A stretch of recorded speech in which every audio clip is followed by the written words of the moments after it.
Boys and girls, today our topic is valence bond theory. That what is valence bond theory?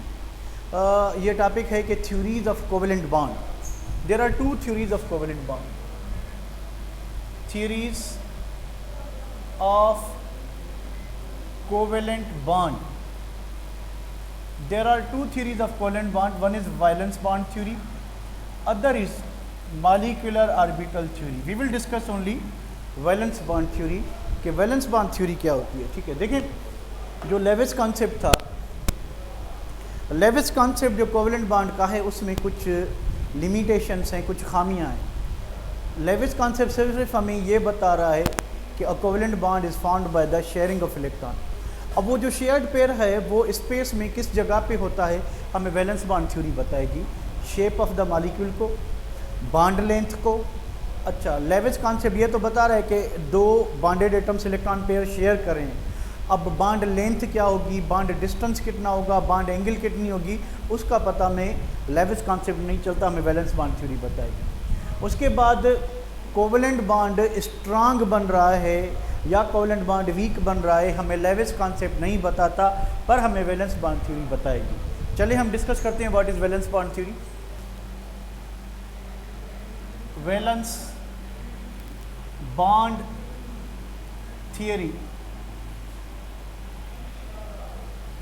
proposed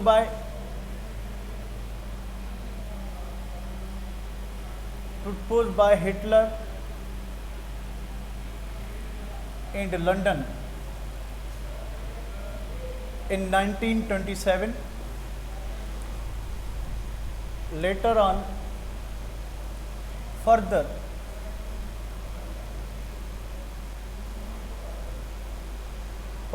extended by Pauling.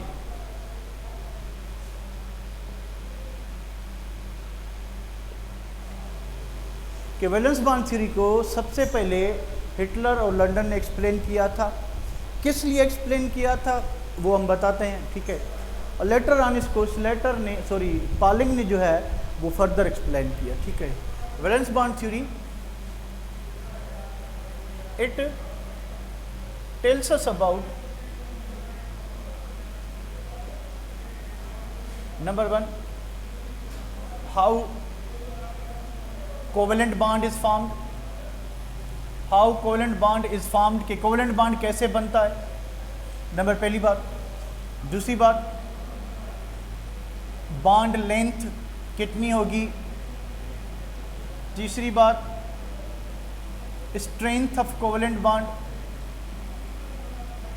Strength of covalent bond कि covalent bond कितना मजबूत बनेगा. चौथी बात, shape of the molecule. Shape of the molecule और geometry of molecule. Of the molecule और geometry of molecule के बारे में हमें वैलेंस बॉन्ड थ्योरी बताएगी. दीज आर द 4 एरियाज जिसके बारे में हमें वैलेंस बॉन्ड थ्योरी बताएगी. ठीक है, so let's start the postulates of valence bond theory कि वैलेंस बॉन्ड थ्योरी अपने पोस्टुलेट में क्या फरमा रही है. ठीक है, screen shot. Postulates of valence bond theory. Number 1, पहला postulate ये है वैलेंस बॉन्ड थ्योरी का कि अ covalent bond is formed by mutual sharing, नहीं ओवरलैपिंग ऑफ एटॉमिक ऑर्बिटल्स के एटॉमिक ऑर्बिटल ओवरलैप करेंगे. ठीक है, अ covalent bond A covalent bond is formed by overlapping. Overlapping means mixing of half-filled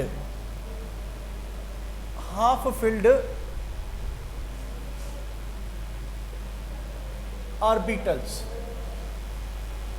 तो इसकी पहली बात ये है कि कोवेलेंट बॉन्ड जो है वो एटॉमिक ऑर्बिटल्स मिक्स होंगी, उसी से कोवेलेंट बॉन्ड बनेगा. और ऑर्बिटल कैसी होनी चाहिए, कह रहा है कि हाफ फिल्ड होनी चाहिए. मुझे ये बताएं कि अगर पी ऑर्बिटल हाफ फिल्ड है सॉरी, px ऑर्बिटल है, py ऑर्बिटल है, pz ऑर्बिटल है। अगर ये हाफ फिल्ड है तो इसमें कितने इलेक्ट्रॉन हो? 3 इलेक्ट्रॉन हो। शाबाश, कमेंट करें ज़रा,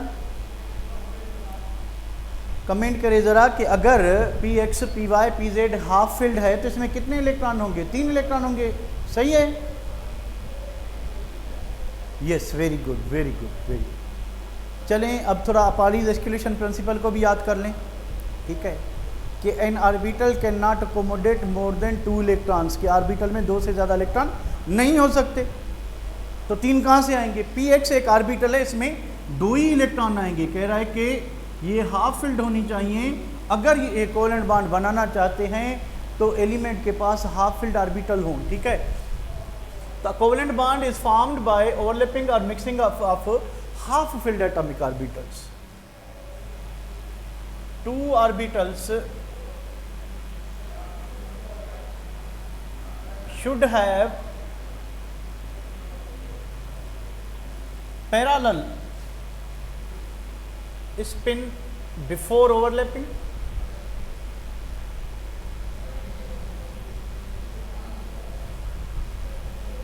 according to Pauli's exclusion principle. समझ जाएं, 2 atomic orbitals before overlapping, overlapping से पहले उनके पास पैरेलल स्पिन होनी चाहिए इलेक्ट्रॉन की, and anti parallel spin after overlapping. देखिए 2 s ऑर्बिटल्स हैं से हाइड्रोजन बॉन्ड की। कह रहा है कि बिफोर बॉन्ड फॉर्मेशन इनकी जो स्पिन है वो पैरेलल होने चाहिए, क्योंकि हमें पता है कि जो फर्स्ट इलेक्ट्रॉन है ऑर्बिटल का उसको हम क्लॉकवाइज स्पिन देते हैं। ठीक है, तो जब ये बॉन्ड बन जाएगा, जब ये ऑर्बिटल्स एक दूसरे में मिक्स होंगी, तो ये जो ओवरलैप रीजन है इसमें कह रहा है कि इलेक्ट्रॉन की एंटी पैरेलल स्पिन होनी चाहिए, इसमें पैरेलल नहीं होगी। ठीक है, तो before bond formation parallel spin, after bond formation anti parallel spin. क्या आपको बात कुछ समझ में आ गई? Number 3, the number of covalent bonds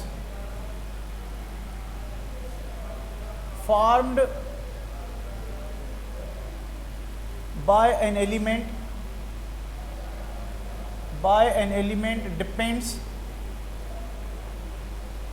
upon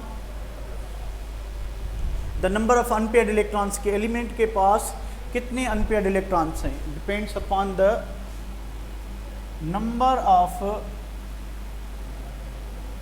unpaired electrons it has. कि जो एलिमेंट ओवरलैपिंग करने जा रहा है वो कितने बॉन्ड बनाएगा। It depends upon the number of availability of unpaired electron, कि उस एलिमेंट के पास अनपेयर्ड इलेक्ट्रॉन कितने हैं। अनपेयर्ड इलेक्ट्रॉन कह लें या आप कह लें कि availability of half filled orbitals. क्या हाफ फिल्ड ऑर्बिटल और अनपेयर्ड इलेक्ट्रॉन्स सेम चीज़ हैं या इसको आप अलग नज़रिए से देखते हैं? कमेंट करें, ये सेम है कि अलग? अनपेयर्ड इलेक्ट्रॉन का मतलब 1 इलेक्ट्रॉन। ऑर्बिटल में टोटल कितने इलेक्ट्रॉन? 2। अब 2 आ सकते हैं, 1 मौजूद है तो वो अनपेयर्ड हुआ, तो वो क्या होगा? हाफ फिल्ड ऑर्बिटल होगी। ठीक है, कि जितनी एलिमेंट के पास हाफ फिल्ड ऑर्बिटल्स हैं उतने वो कोवेलेंट बॉन्ड बना सकता है। ठीक है, फॉर एग्जांपल नाइट्रोजन के पास, कार्बन के पास 4 अनपेयर्ड इलेक्ट्रॉन होते हैं while it is in excited state. Nitrogen के पास 3 अनपेयर्ड इलेक्ट्रॉन होते हैं, 3 हाफ फिल्ड ऑर्बिटल्स होती हैं। ठीक है, ऑक्सीजन के पास 2 होती हैं, तो ये 2 बॉन्ड बना सकता है, 3 बॉन्ड, 4 बॉन्ड बना सकता है। कि कोई भी आपका एलिमेंट कितने कोवेलेंट बॉन्ड बनाएगा ये डिपेंड करता है कि उसके पास हाफ फिल्ड ऑर्बिटल कितनी है, अनपेयर्ड ऑर्बिटल कितनी है। ठीक है, तो नंबर 4 इज दैट कि इफ ओनली 2 ऑर्बिटल्स या 2 एटॉमिक ऑर्बिटल्स कर लें, if only 2 atomic orbitals are involved in bond formation,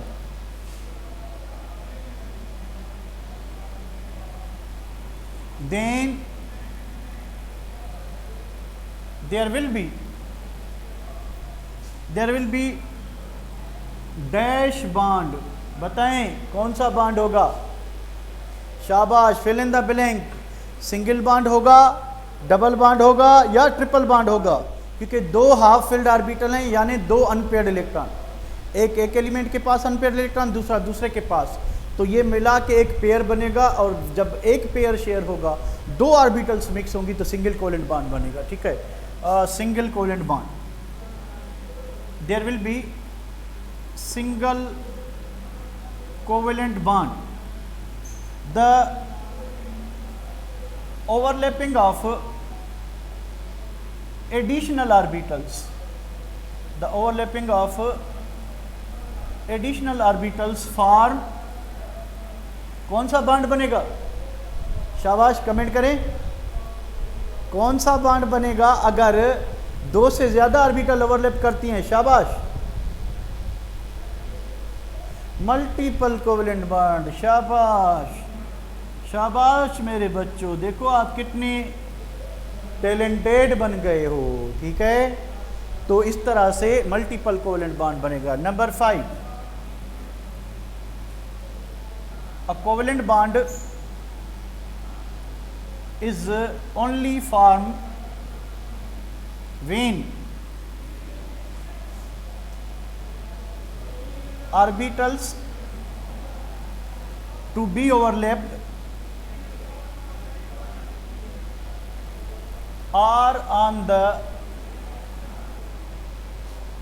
are lying on the कर दें, are lying on the bond axis, on the bond axis। अब ये bond axis क्या है? What is bond axis? The line that join two nuclei, the line that join two nuclei is called bond axis। कि मिसाल के तौर पे ये दो ऑर्बिटल्स हैं, ठीक है, ये इसका न्यूक्लियस, ये इसका न्यूक्लियस। अब ये लाइन है जो इनको ज्वाइन करी है, this line is called bond axis. ठीक है, इस लाइन को हम क्या कहेंगे? बॉन्ड एक्सिस कहेंगे। ठीक है, क्या आपको ये बात समझ आ गई? The strength of covalent bond, the strength of covalent bond depends upon extent of overlapping, extent of overlapping। Larger the extent of overlapping, larger the extent of overlapping, the strong will be covalent bond।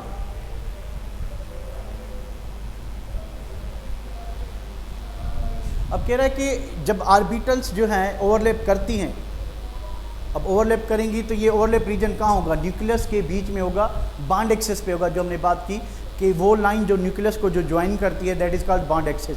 अब bond axis के बीच में क्या है? Overlap reason, यानी electron density. क्या है? Electron density. अब ये जो इलेक्ट्रॉन डेंसिटी न्यूक्लियस के बीच में है, तो ये न्यूक्लियस जो दोनों साइड वाले हैं, ये बीच में जो ओवरलैप रीजन है, जो इलेक्ट्रॉन डेंसिटी है, इसको अपनी तरफ अट्रैक्ट करेंगे, और अट्रैक्शन से एनर्जी क्या होती है? लॉस होती है, तो एनर्जी डिक्रीज होगी। अब वो एनर्जी कितनी डिक्रीज होगी? It depends upon the extent of overlapping. जितनी ऑर्बिटल ज़्यादा मिक्स होंगी तो उतना इलेक्ट्रॉन डेंसिटी न्यूक्लियस को नज़दीक जाएगी। ठीक है, अब जितना ये इलेक्ट्रॉन डेंसिटी न्यूक्लियस को नज़दीक पड़ेगी, एनर्जी ज़्यादा खारिज होगी, बॉन्ड क्या होगा? स्ट्रांग होगा। सो वैलेंस बॉन्ड थ्योरी हमें ये बता रही है कि कोवेलेंट बॉन्ड जो बनने जा रहा है वो स्ट्रांग होगा या वीक होगा। It depends upon the extent of overlapping. Larger the extent of overlapping, the strong will be sigma, strong will be bond, और smaller the extent of overlapping, the bond weak होगा। ठीक है, simple सी बात है। ठीक है, सातवीं बात,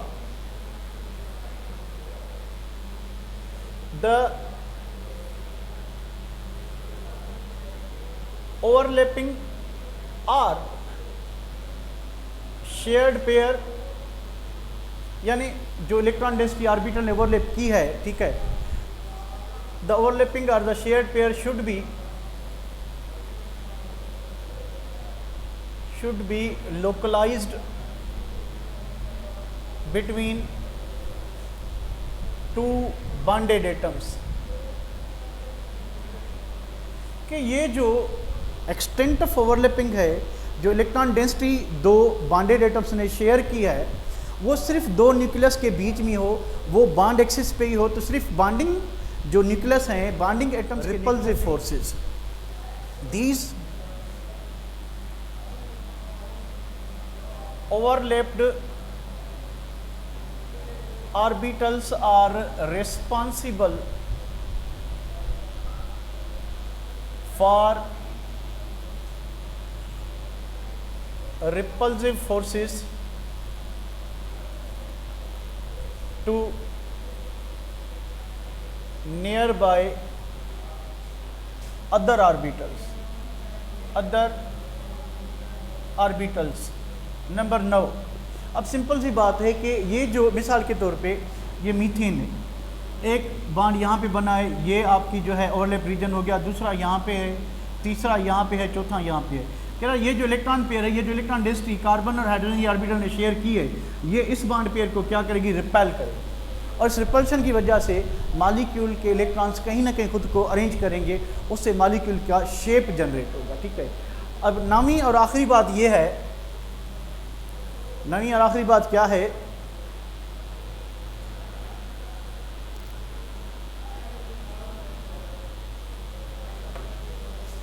कि the paired electrons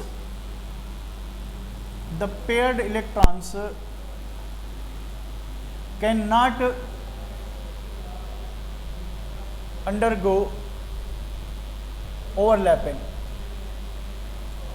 कि अगर जो बॉन्डेड एटम्स हैं उनके पास पेयर्ड इलेक्ट्रॉन्स हैं, तो पेयर्ड इलेक्ट्रॉन्स जो हैं वो ओवरलैपिंग नहीं कर सकेंगे, यानी वो बॉन्ड नहीं बना सकेंगे। सिंपल सी बात है।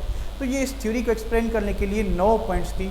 सिंपल जो इसमें काम की बात है वो ये है, नंबर 1 कि अ covalent bond is found by the overlapping of orbitals. Number 2 कि अच्छा 10वीं बात भी कर ली हम, तो ये जो ओवरलैप रीजन है इसमें हर एटॉमिक ऑर्बिटल अपनी आइडेंटिटी ख़त्म नहीं करती, एटॉमिक ऑर्बिटल अपनी जो इंटीग्रिटी है वो बरकरार रखेगी, यानी वो डिस्ट्रॉय नहीं होती। अच्छा, इसमें और मॉलिक्यूलर ऑर्बिटल में थोड़ा सा फ़र्क है। मॉलिक्यूलर ऑर्बिटल थ्योरी कहती है कि कोवेलेंट बॉन्ड एटॉमिक ऑर्बिटल की ओवरलैपिंग से बनता है, पर जब एटॉमिक ऑर्बिटल कंबाइन होंगी तो वो डिस्ट्रॉय होकर मॉलिक्यूलर ऑर्बिटल में कन्वर्ट हो जाएंगी, यानी एटॉमिक ऑर्बिटल का वजूद ख़त्म हो जाएगा। वैलेंस बॉन्ड थ्योरी कहती है कि atomic orbitals before bond formation and after bond formation सिर्फ थोड़ी सी इलेक्ट्रॉन डेंसिटी शेयर करते हैं, अदरवाइज उनकी आइडेंटिटी बरकरार रहती है, वो डिस्ट्रॉय नहीं होती। ठीक है, तो लास्ट पॉइंट हम ये लिख सकते हैं कि the atomic orbitals retain their identity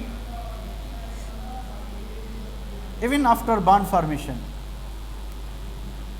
even after bond formation के बॉन्ड बनने के बाद भी जो एटॉमिक ऑर्बिटल्स हैं उनकी जो आइडेंटिटी है वो ख़त्म नहीं होती, लॉस नहीं होती। ठीक है, यहाँ पे देखें कि it does not explain paramagnetic behaviour of certain molecule such as oxygen, कि ऑक्सीजन मॉलिक्यूल पैरामैग्नेटिक होता है, ऑक्सीजन मॉलिक्यूल पैरामैग्नेटिक होता है, आई उसको मैग्नेट अट्रैक्ट करता है, पर ये हमें वैलेंस बॉन्ड थ्योरी नहीं बताती, हमें कौन बताता है, मॉलिक्यूलर ऑर्बिटल थ्योरी।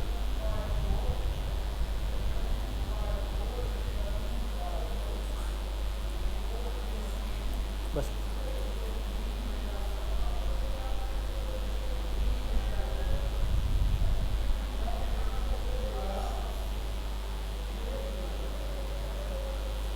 स्क्रीन, हाँ वो सही थी, वही सही थी, सही थी। अच्छा, नंबर 2,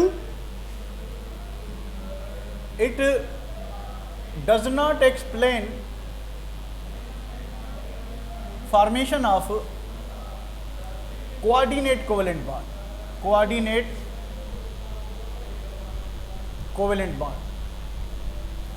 वैलेंस बॉन्ड थ्योरी एक तो हमें पैरामैग्नेटिज्म के बारे में नहीं बता सकती, ठीक है, दूसरा कि कोऑर्डिनेट कोवेलेंट बॉन्ड कैसे बनेगा वो भी नहीं बता सकती। तीसरा, इट कैन नॉट या it does not explain formation of odd electron bond in certain molecules.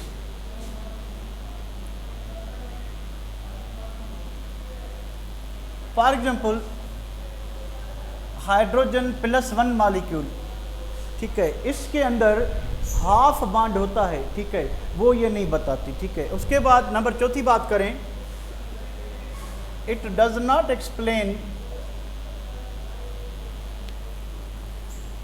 fractional bond order.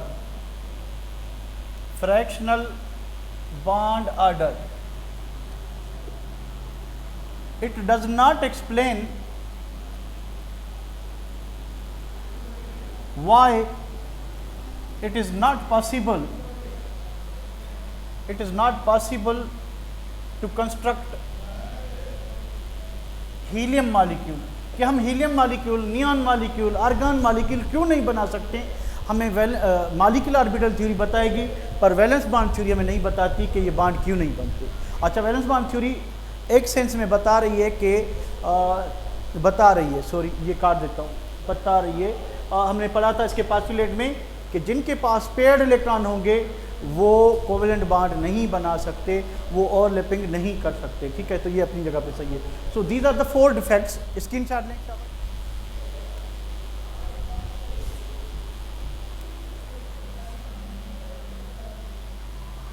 Sigma covalent bond,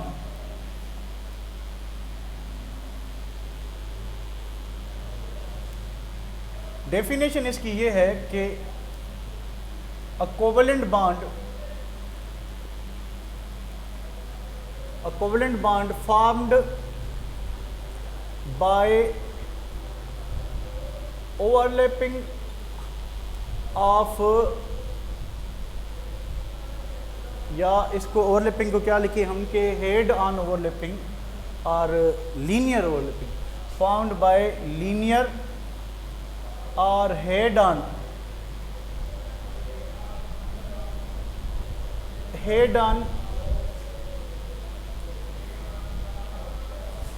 overlapping of half-filled orbitals, of half-filled or of two half-filled कर लें, two half-filled orbitals is called a sigma covalent bond. So what is a sigma covalent bond? कि ऐसा covalent bond जो linear overlapping से बने।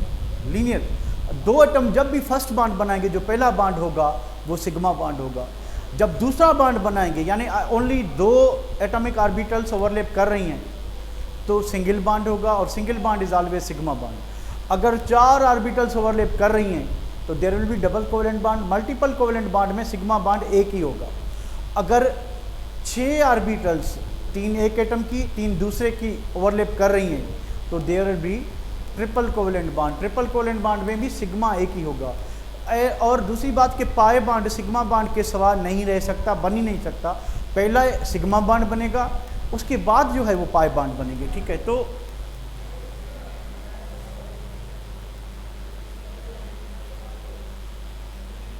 the first bond of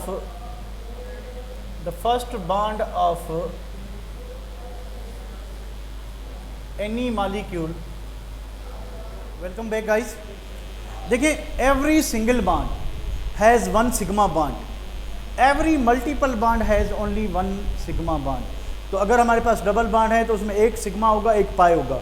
अगर हमारे पास triple bond है तो सिमिलरली एक ही सिग्मा होगा, रिमेनिंग पाई बॉन्ड होगी। तो इसमें एक सिंगल बॉन्ड होगा, 2 डबल बॉन्ड होंगे, ठीक है।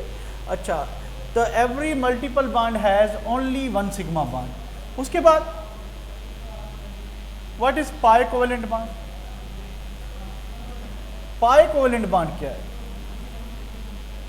इसकी डेफिनेशन ये है कि अ covalent bond formed by parallel, not linear, parallel or sideways overlapping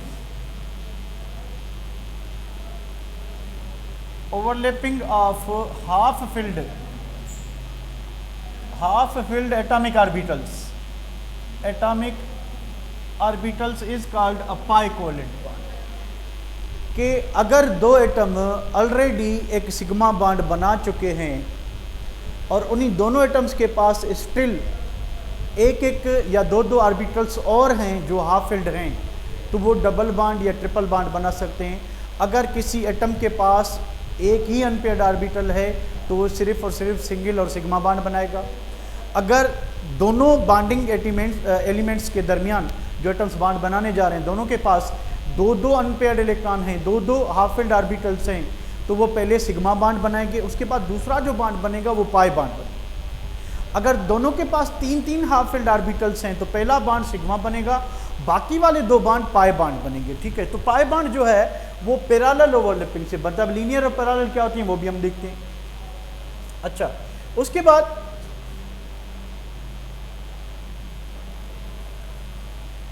ये तो ऑलरेडी हम कर चुके हैं कि डबल बॉन्ड में एक सिग्मा एक पाई होगा, ट्रिपल बॉन्ड में एक सिग्मा और दो पाई होंगे, इस तरह से ये तो हमें पता है। ठीक है, अब लीनियर और पैरेलल ओवरलैपिंग होती क्या है? देखिए, जब भी एस ओवरलैपिंग होगी यानी एस ऑर्बिटल से ओवरलैप करे तो ये ओवरलैपिंग लीनियर कहलाएगी। क्यों? कि ये बॉन्ड एक्सिस पे न्यूक्लियर एक्सिस पे इलेक्ट्रॉन डेंसिटी जो है वो मौजूद है। तो ये लीनियर ओवरलैपिंग से जो बॉन्ड बनेगा, जब भी दो एस ऑर्बिटल क्या करेंगी बॉन्ड बनाएंगी तो वो सिग्मा बॉन्ड होगा। जब भी एक एस ऑर्बिटल है दूसरी पी है, ठीक है, तो एक एस ऑर्बिटल दूसरी पी ऑर्बिटल है तो ओवरलैपिंग कौन सी होगी? एसपी। और ये भी कौन सी ओवरलैपिंग होगी? लीनियर। बॉन्ड कौन सा बनेगा? Sigma bond. ठीक है, दूसरी बात ये नोट करें कि हाइब्रिड ऑर्बिटल, कौन सी भी हाइब्रिडाइजेशन हो, हाइब्रिड ऑर्बिटल हमेशा सिग्मा बॉन्ड बनाती है। ठीक है भाई, sp कोई भी x एलिमेंट ऑर्बिटल है, sp2 कोई भी ऑर्बिटल है, sp3 कोई भी ऑर्बिटल है, तो ये हमेशा लीनियर ओवरलैपिंग होगी और बॉन्ड कौन सा होगा? Sigma bond. तो फिर पाई बॉन्ड कौन बनाएगा? देखिए, अगर हमारे पास दो p ऑर्बिटल्स हैं, ठीक है, ये दो p ऑर्बिटल्स हैं, अगर p में भी लीनियर ओवरलैपिंग है, p ओवरलैपिंग है लाइक दिस वन है कि दो ये न्यूक्लियर एक्सिस पे दोनों p ऑर्बिटल हैं, तो ये भी कौन सा बॉन्ड होगा? सिग्मा बॉन्ड होगा। ठीक है, तो ये जो अगर p ऑर्बिटल इस तरह से इनकी साइड सिर्फ ओवरलैप करती हैं, ये वाली लाइक दिस वन, तो इसको हम कहेंगे पैरेलल ओवरलैपिंग। और बॉन्ड कौन सा बनेगा? पाई। तो pi bond is found by parallel overlapping और sigma bond is found by linear overlapping. Linear overlapping यानी ऑर्बिटल इस तरीके से ओवरलैप करें, पैरेलल ओवरलैपिंग मींस ऑर्बिटल्स इस तरीके से ओवरलैप करें। ठीक है, तो ये डिफरेंस है लीनियर और पैरेलल। अब कुछ एग्जांपल्स कर लेते हैं एक दो। ठीक है, स्क्रीनशॉट लें। Sigma covalent bond is always stronger than pi covalent.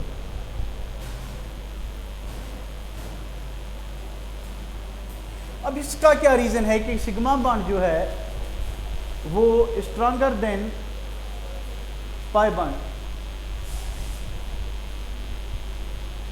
कि sigma bond stronger than pi bond क्यों होता है?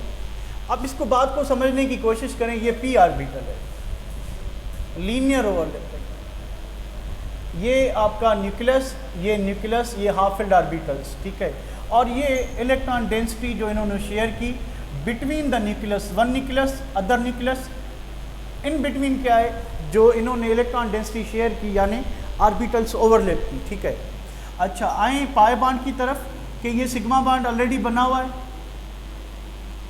ये सिग्मा इलेक्ट्रॉन्स होंगे जो न्यूक्लियस के बीच में हैं, पाई इलेक्ट्रॉन्स जो हैं इधर होंगे। अब ये जो है आपके पाई बॉन्ड है, देखें सिग्मा इलेक्ट्रॉन्स को, they are lying between the nucleus. देखें पाई इलेक्ट्रॉन्स को, pi electrons are lying above and below the nuclear axis. जो बॉन्ड एक्सिस है जिसमें बॉन्ड बन रहा है, आपके pi electron above and below that plane मिल रहे हैं, ठीक है, और sigma electrons between the nucleus मिल रहे हैं। आप सोच के बताएं कि अट्रैक्टिव फोर्स जो है, अट्रैक्टिव फोर्स वो बिटवीन द न्यूक्लियाई ज़्यादा होगी, नंबर 1, और number 2 above and below the nuclei होगी। What should be your answer, comment करें। अबो एंड बिलो जो कि पाई इलेक्ट्रॉन्स हैं, बिटवीन द न्यूक्लियस जो बॉन्ड एक्सिस है, जो न्यूक्लियर एक्सिस है, जो दो न्यूक्लियस को ज्वाइन कर रही है, इलेक्ट्रॉन उसमें है, तो ये सिग्मा इलेक्ट्रॉन्स इधर होते हैं। Pi electrons above and below the plane जो न्यूक्लियस के दरमियान जगह है उसके अबो एंड बिलो होते हैं। तो एनर्जी कहाँ ज़्यादा रिलीज होनी चाहिए, in case of sigma bond और in case of pi bond. Between the nucleus यानी सिग्मा बॉन्ड जो है उसमें एनर्जी ज़्यादा रिलीज होगी। तो बताएं कौन सा बॉन्ड ज़्यादा स्ट्रांग होगा, सिग्मा बॉन्ड या पाई बॉन्ड? शाबाश, सिग्मा बॉन्ड ज़्यादा स्ट्रांग होगा, बिल्कुल होगा, मैं भी यही कह रहा हूँ, बुक भी यही कह रहा है, ठीक है। चलें जी, formation of hydrogen molecule, formation of hydrogen, formation of fluorine, formation of oxygen, formation of nitrogen, formation of hydrogen fluoride. बताएं मैं कौन सा करके दूं? मैं एक तो ऑक्सीजन या नाइट्रोजन करता हूं, ठीक है, नाइट्रोजन। अब देखिए जिसका भी आपने बॉन्ड बनाना है, पहले तो उसकी इलेक्ट्रॉनिक कॉन्फ़िगरेशन करेंगे, हम देखेंगे कि उसके पास कितने अनपेयर्ड इलेक्ट्रॉन हैं, ठीक है। फॉर एग्जांपल मैं नाइट्रोजन मॉलिक्यूल की बात करता हूं कि formation of nitrogen molecule, formation of nitrogen molecule. तो first of all what I need to do, I have to distribute electrons of nitrogen in various orbitals. Its electronic configuration 1s2, 2s2, 2px1, 2py1, 2pz1। अब देखें कि nitrogen के valence shell में जो second shell है इसमें ये pair है। हमने पढ़ा वैलेंस बॉन्ड थ्योरी में कि पेयर इलेक्ट्रॉन ओवरलैपिंग में पार्टिसिपेट नहीं करते। तो कितने इलेक्ट्रॉन हैं जो पार्टिसिपेट करेंगे? 3, यानी नाइट्रोजन 3 कोवेलेंट बॉन्ड बना सकता है, ठीक है। तो आप क्या करेंगे कि नाइट्रोजन की वैलेंस शेल कॉन्फ़िगरेशन लिखेंगे। ये नाइट्रोजन की s ऑर्बिटल जिसमें 2 इलेक्ट्रॉन हैं, ये नाइट्रोजन की px ऑर्बिटल जिसमें जो कि हाफ फिल्ड है, px हाफ फिल्ड है, ये नाइट्रोजन की pz ऑर्बिटल py जो कि हाफ फिल्ड है, और ये नाइट्रोजन की pz ऑर्बिटल जो भी हाफ फिल्ड है, ठीक है। अब ये साइड में दूसरा नाइट्रोजन, ये दूसरे नाइट्रोजन की s ऑर्बिटल जिसमें पेयर्ड इलेक्ट्रॉन, तो ये पार्टिसिपेट नहीं करेगी। ये इसकी px ऑर्बिटल, अब देखिए इसकी px जो ऑर्बिटल है उसके पास भी एक अनपेयर्ड इलेक्ट्रॉन है, तो ये अनपेयर्ड इलेक्ट्रॉन इसका, अनपेयर्ड इलेक्ट्रॉन इसका, ये हो जाएगा शेयर्ड पेयर, या आप इसको कहें ओवरलैप रीजन, ठीक है। तो ये ओवरलैप रीजन जो है ये बॉन्ड कौन सा बनेगा, क्योंकि ये लीनियर ओवरलैपिंग है, ये बॉन्ड होगा सिग्मा बॉन्ड, ठीक है। अब ये दोनों नाइट्रोजन के दरमियान जब एक सिग्मा बॉन्ड बन गया है तो दूसरे जो 2 बॉन्ड बनेंगे वो कौन से होंगे? वो दोनों पाई कोवेलेंट बॉन्ड होंगे, दोनों क्या होंगे? पाई कोवेलेंट बॉन्ड होंगे, ठीक है। तो ये कौन सी हो गई? px orbital py। अब ये py और ये py, इसके पास भी एक हाफ फील्ड है, ये भी हाफ फील्ड है, और दोनों देखें कि लीनियर इसमें ओवरलैपिंग पॉसिबल नहीं है, ये दोनों इस तरह से हैं, दे आर को प्लेनर टू ईच अदर, तो इनमें पैरेलल ओवरलैपिंग होगी, यानी साइडवेज ओवरलैपिंग होगी, ठीक है। तो ये पाई बॉन्ड बनने के बाद कह रहा है कि ये जो पाई 1 है जो कि py से बना है, py से, ठीक है, इसके जो इलेक्ट्रॉन पेयर होंगे उनकी स्पिन जो है वो अपोजिट हो जाएगी। अब दूसरी इसके पास है pz, इसके पास भी एक अनपेयर्ड इलेक्ट्रॉन, इसके पास भी, और दोनों पैरेलल हैं। तो ये जो पाई दूसरा बॉन्ड बनेगा, पाई 2 बॉन्ड, इसमें भी इलेक्ट्रॉन पेयर की स्पिन क्या होगी? अपोजिट हो गई। तो नाइट्रोजन ने कितने बॉन्ड बनाए? एक पाई 1 पाई 2, 3 बॉन्ड। सो पहला बॉन्ड सिग्मा बना, पाई 1 बॉन्ड जो है पी वाई की पैरेलल ओवरलैप से बना, पाई सेकंड बॉन्ड जो है पी जेड की ओवरलैपिंग से बना, ठीक है। सो इसी तरह से आपका नाइट्रोजन मॉलिक्यूल बन गया। हाइड्रोजन फ्लोराइड की बात करें तो हाइड्रोजन का एटॉमिक नंबर 1, फ्लोरीन का 9, कॉन्फ़िगरेशन होगी 1s2 2s2 2px2 2py 2pz1।